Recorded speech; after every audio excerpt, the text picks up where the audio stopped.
Pardon the interruption, but I'm Mike Wilbon. It's National Wright Brothers Day, Tony.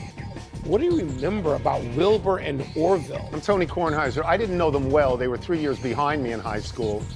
Wilbur had a reputation as a wild guy, though. I'm sure. He did, yeah. Yeah.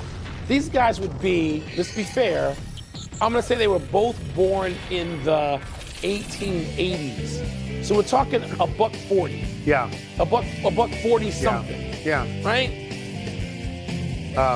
In my year, 1867. Ooh, I underbid. Yeah, 1867. Okay. Right. Only 100 years older than you. Yeah. Or more, or less. Who knows? I don't do the math. I was an English major. Welcome to PTI, boys and girls. In today's episode, Kirk Cousins struggles again. The Emirates Cup final is finally upon us.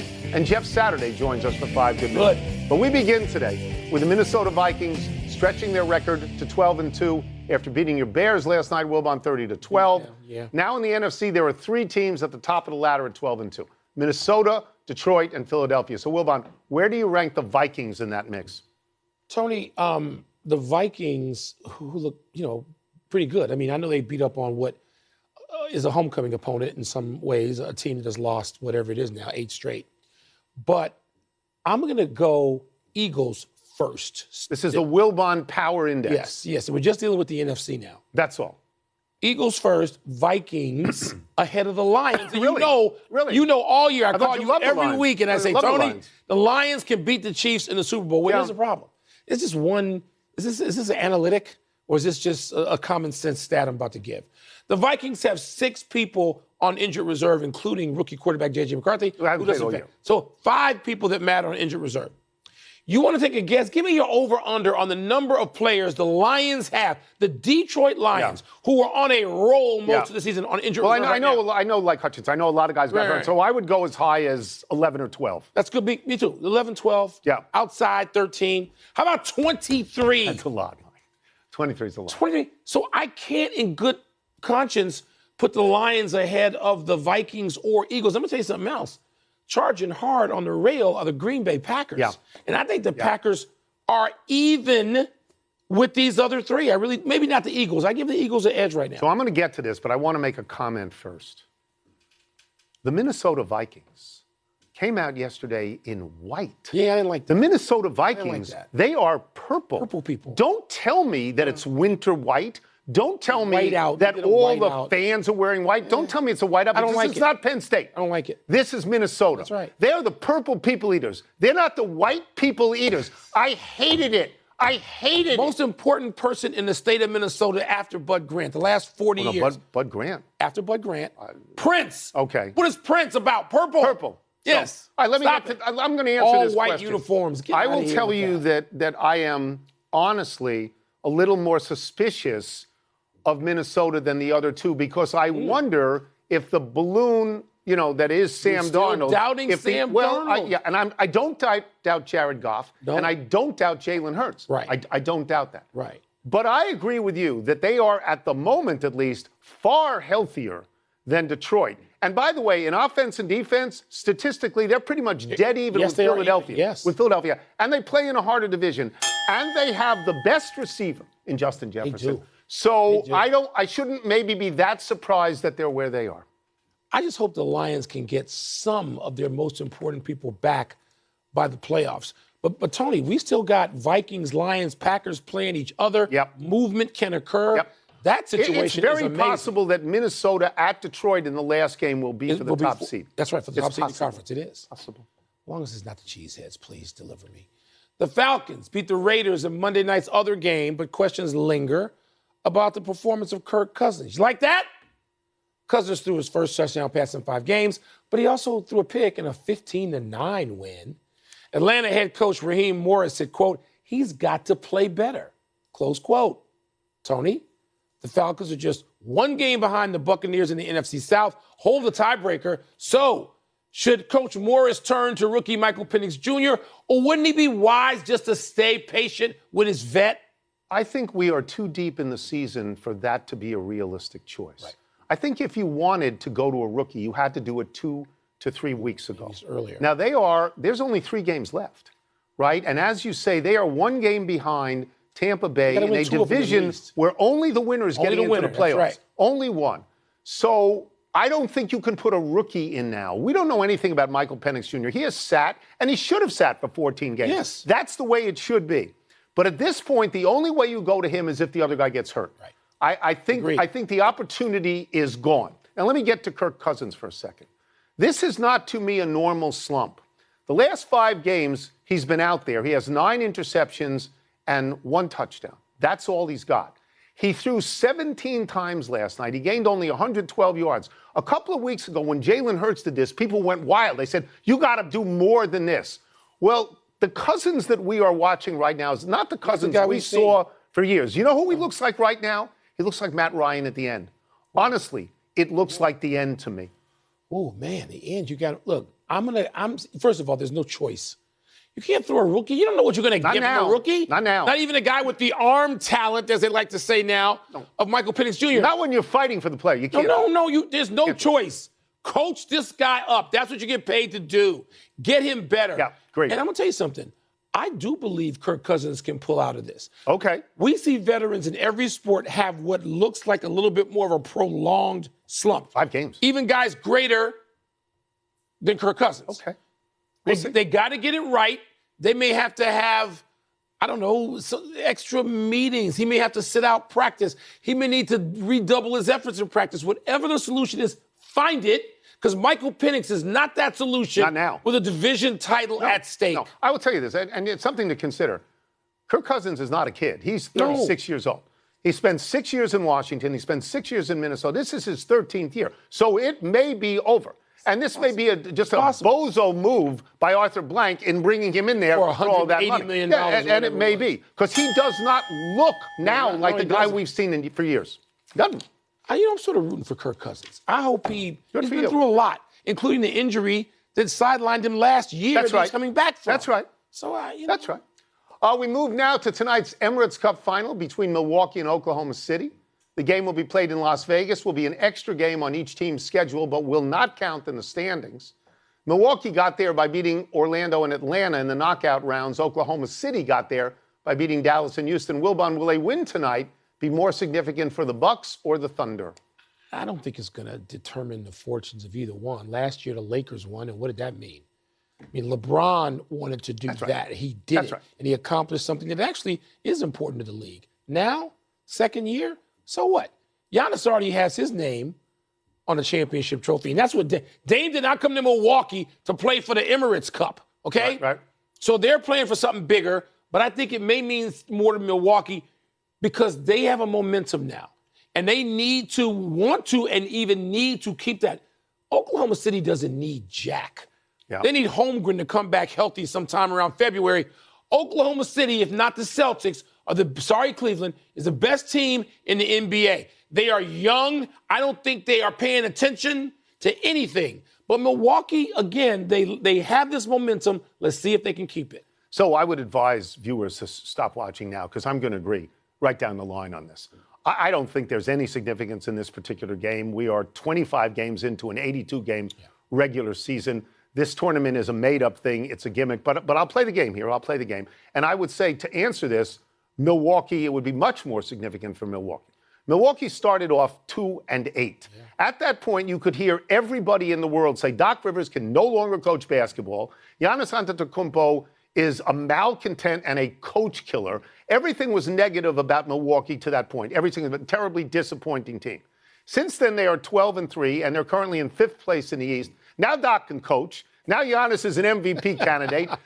Dame Lillard is working out, and Chris Middleton is back. So everything is good now. Yeah. Like you, I think this means I don't think this game is meaningful at all to Oklahoma City, and for the same sort of reasons. They're a playoff team. They are, man. Okay, they're a Let me be the best real playoff team. They are. Everybody knows this. You cannot talk about the Western Conference without talking about Oklahoma City. You've got them in the finals of the conference. I do. So they don't need no stinking banner. No, and that's the way I look at it. And look at the 2 teams they beat to get in. Dallas, which also looks great. Good team. Defending Western Conference champ, and they look great. And Houston, which is taking people's lunch money.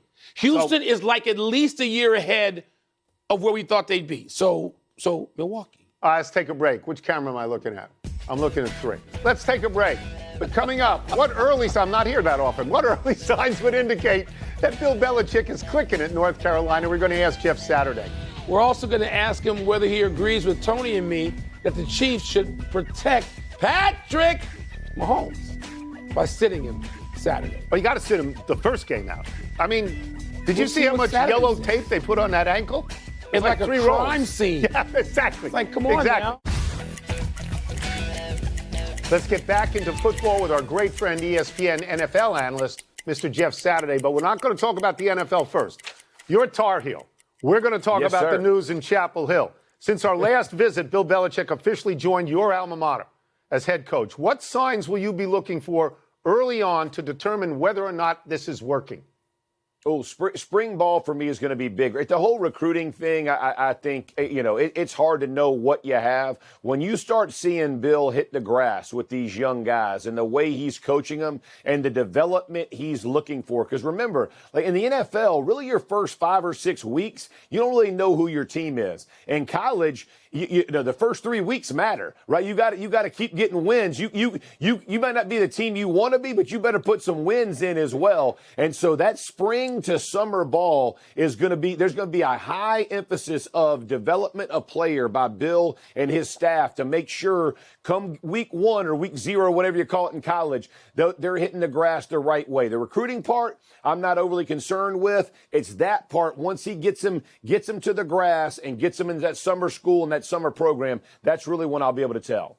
Can't wait to see this. It's exciting. It is exciting. All right, we could talk about Belichick and the Heels all day, but we're not, because we're going to go to some pro football issues. Number one, I almost always agree with you on all issues of old school football toughness, but Tony and I are saying, okay, you got to sit Patrick Mahomes. Tony says for a week. I'm for like 2 because they played 2 games in 10 days or whatever it is. You were very convincing this morning, though, when you said, oh, no, put him out there. Let's go back into why you're against us on this, Jeff.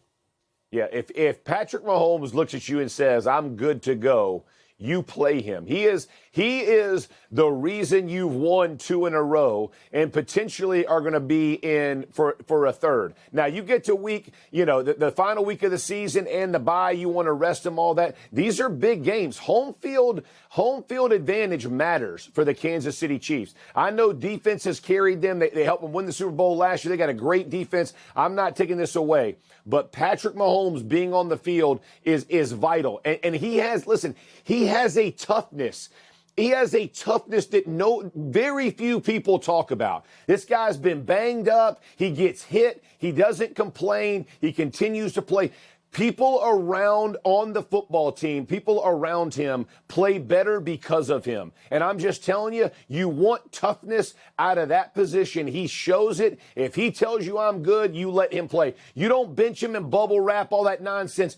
It's a tough man's game. If he shows you, hey, I can do this, you let him go. Now, he says, hey, I'm out. I totally respect it. I don't think he would do, he ain't going to try to hurt the team. But by God, that man says I'm ready to go. You better play him. That's convincing, isn't it? Yeah. Sure. We may have to. They're stupid. You may. He's a former player. I know. We're idiots. Jeff may get us to change our minds as we sit here. Okay. Obligatorily, I'm going to ask you about the Bears. But specifically, I'm going to confine this to Doug Kramer, the offensive lineman who fumbled when they handed him the ball on the goal line against the Commanders. Then a touchdown comes off the board last night, which would have made it a 1-score game, because he forgets to check in. Jeff, what happened? Listen, I honestly have no clue. This is no joke. When you practice that, as even on field goal, when you're the wing, you practice it every practice. Report. When you run from the sideline in to practice on Saturdays in the walkthrough, report. I mean, I can't tell you how many times as a player you do that just to go through the mental gymnastics of it. How he says he forgot. Listen, offensive linemen show up early and always carry a pen. You see what I got right here? I got a pin. We're always prepared. That's what we do. That an offensive lineman isn't prepared, devastated me. And he just said, I forgot. I don't understand it. I don't get it. Something's going on in Chicago and Chi-Town. Somebody help me, because O-linemen don't do this. I'm hurt. We need an entirely new offensive line. We do. We got picks and we got money. Ryan Poles, get to it. I'm gonna stop. Get to it. Yeah, please stop, because what we need. It's we. What we I've been with this franchise for 60 years. Let's get out of here on this. On We, Sunday, Titans defensive tackle Tavondre Sweat picked up a fumble. He stiff-armed Bengals guard Alex Kappa to the ground. Ooh. Do you have any tackling tips for your fellow offensive linemen? Did you see how big this human is? You better go low. I don't know what Kappa was doing trying to wrap high. I don't know if he didn't play defense in high school or college or whatever, but by God, you saw a freight train of a human being coming at you, and you're going to go up top? No, sir. Hey, be a speed bump in front of him. You know he can't high knee. Get down in front of that man, make him trip over you. He tried to go high. What did he get? The Heisman right to the face. Oh, it embarrassed. It hurt me. I love the big man getting it. I love big man having plays like that, but not to an offensive lineman. 2 questions I got to answer today based on offensive lineman embarrassment. I don't like it. That's conduct detrimental to offensive line. Fines for both of those guys. Indictment. Can't do it. Thank you, Jeff. As always, Jeff, thank you're you. the best. Thank you, man. Let's take one last break. Still to come, Penn State loses a player of consequence prior to their playoff game against SMU. And Dabo Swinney zips into the portal. Does this signal a change in approach? So the Bears need an entirely new offensive line, Yes. and they need an entirely new coaching staff. Well, they're going to get that. Okay. What don't they need at the moment? We don't need receivers, backs, quarterback. You're okay with all that? We got some good defensive players. We got a good secondary. Right. Happy time, people. Happy 32nd birthday, Buddy Hield, your boy, Wilbon. Yep. Hield came to the Warriors Hield. this season from the 76ers as part of a complicated 6-team trade that ended up sending, in part, Klay Thompson to Dallas, Reggie Jackson and Josh Green to Charlotte, and a bunch of cash and draft picks spread out among Minnesota, Denver, Philadelphia, Charlotte, and Dallas. Wow. So far, Hield is scoring 14 points a game, shooting 42.4% from Love three. Hield. Hield's career numbers at New Orleans, Sacramento, Indiana, and Philadelphia were 15.5 points a game and 40.1% from three. Warriors started out the season 12-3, but they have now lost 8 of their last 10. They have fallen to 8th place in the Western Conference. You know what it's time for? It's time for LeBron and Steph to tag team in Golden State. By the way, You've been Buddy pushing Hield, that story. You know I've loved Buddy Hield since he was in college. I know, but you've and the been only pushing person LeBron. reliably making more threes are Steph and Klay over the last 5, 6, 7 years. Come on now. Happy anniversary, LaDainian Tomlinson. On this day 18 years ago, the Chargers star running back broke Paul Hornung's 46-year-old single-season scoring record with a 15-yard touchdown against Kansas City. That gave Tomlinson 180 points, 4 more than 176 Hornung scored for the Packers in 1960. Tomlinson added another touchdown later in the game for 186 points, which still stands as the most in NFL history. Tomlinson set the record in the 14th game of his season. Hornung set his record in 12 games, but Hornung's total included 86 points from his place-kicking duties. Since Tomlinson led the league in scoring in 2006, kickers have led the league in every successive season. Tomlinson is second all-time in rushing touchdowns with 145, behind only Emmitt Smith's 164. There's a lot of hype. Everybody's overhyped now. LaDainian Tomlinson was not overhyped. He wasn't even appreciated enough when he was playing. When you see stuff like I had this, no idea he was second. That's amazing. I It's had no terrific idea. for I had no LaDainian idea. Tomlinson. Happy trails to Penn State for Bo Pribula. Penn State's backup quarterback is off the team after entering the transfer portal ahead of Saturday's college football playoff game against SMU. Pribula has played a role in every game this season, accounting for 9 touchdowns. But starter Drew Aller plans to return for his senior season, so Pribula decided that if he wants to start, he needs to transfer. Nittany Lions head coach James Franklin said that given the timing of the portal window, Pribula, quote, felt like he was put in a no-win situation, and I agree with him, unquote. Pribula grew up in York, Pennsylvania, as a Penn State fan, even dressing as a player on Halloween. No, everybody goes to the portal.